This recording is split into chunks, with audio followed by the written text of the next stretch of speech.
Hey, today I'm going to be showing you how to create these stunning holly leaf nails ready for Christmas. The star of the show is this stunning new green shimmery detail paint from the HONA Advent Calendar, and it is perfect for the holiday season.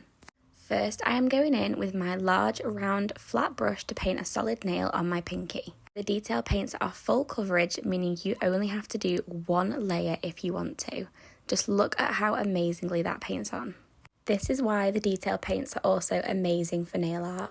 Now that we're drawing our holly leaves, you want to remember to release the pressure of your brush, drawing it away from the nail when you want to create a thinner line. You want to start with one thin, quite short line where you want your leaf to be, and then draw off 4 spikes, 2 on either side.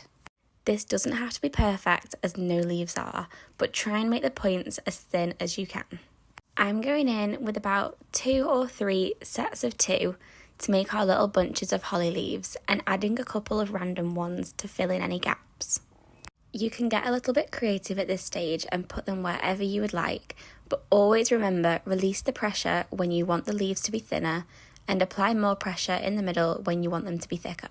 Now, we wouldn't be creating a mix and match set if we didn't have a French tip. Using the same long liner brush as you use for your holly leaves, go in and paint a line just below where you want the thickness of your French tip to finish. Next, mark up the side walls to where you want your smile line to end. Now that you have your key marking points, you can go in with a little more product and begin to connect those areas. Use small, light strokes and try not to make it any thicker. This is why we paint just below where you want it to end in the beginning, to allow for any room for error. Using the tip of your brush, make sure that the gel is nice and even towards the end, as we don't want it looking bulky. Then turn your client's hand to either side to make sure you are nice and close to those side walls. I like to turn the hand around and look at it from the opposite perspective to make sure it is nice and even.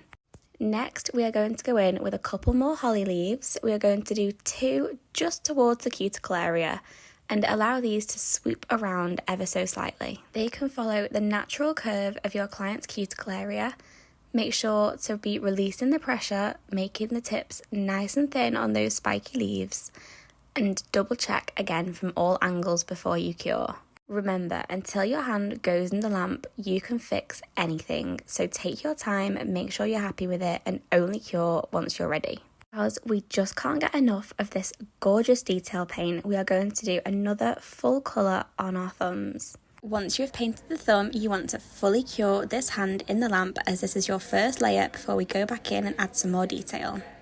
Now, I know that I said you can do 1 layer on detail paints because they are full coverage, but just because of how stunning this shimmery colour is, I'm going to do 2 layers to get the full effects of that shine. Make sure you are painting on your layers of gel polish nice and thin, as we don't want them to become bulky or undercured. Go in if you need to with your liner brush and make sure you are nice and close to those side walls and cuticle area.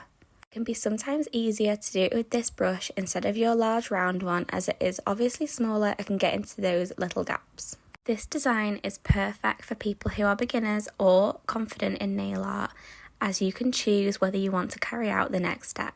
I'm going to go in with satin from the Into the Darkness collection and add a couple of details to my holly leaves. Don't want much on your brush, and just add a couple of super thin lines where you want to add some dimension.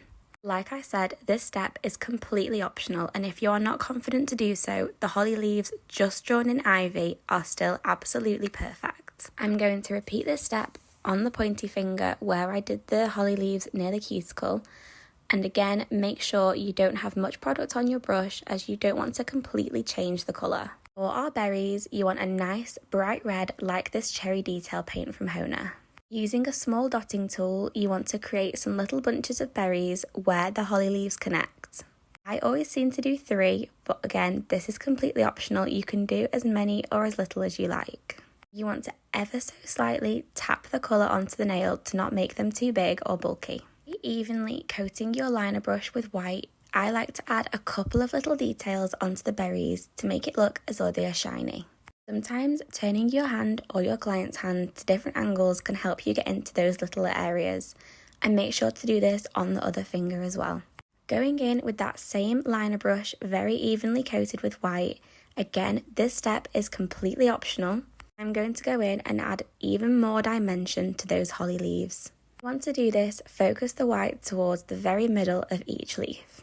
As a final little touch, I'm going in with Mirror Gold from HONA to add some little cute details and make the nails super shiny. Now, I use this gorgeous shimmery pure foundation base, so when we put the top coat on now, you're going to see that shimmer come right back through. Obviously, using Super Shine, you want to float that down the nail and be sure to coat every single surface. If your top coat is too thin, you might experience pitting or where it starts to come away from the free edge. So be generous, but make sure there's not so much that it's going to flow off the nail. It might just be me, but top coating is one of my favourite parts of a nail design. Look at that shimmer coming right back through, even shinier than it was before.